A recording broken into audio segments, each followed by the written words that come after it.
What CS Joho told Magarini locals ahead of next by-election as opposition team landed for rally.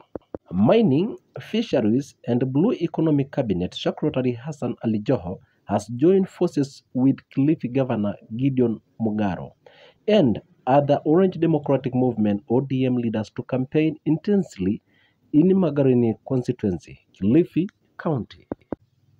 The broad-based government team has been seeking the local support for their joint candidate Harrison Kombe ahead of the crucial Member of Parliament MP by-election next week. During a series of church campaign rallies, CS Joho has personally appealed to the Magarini residents, urging them to elect Kombe to Parliament. EBK Online updates news. Subscribe for more information. Thank you for listening.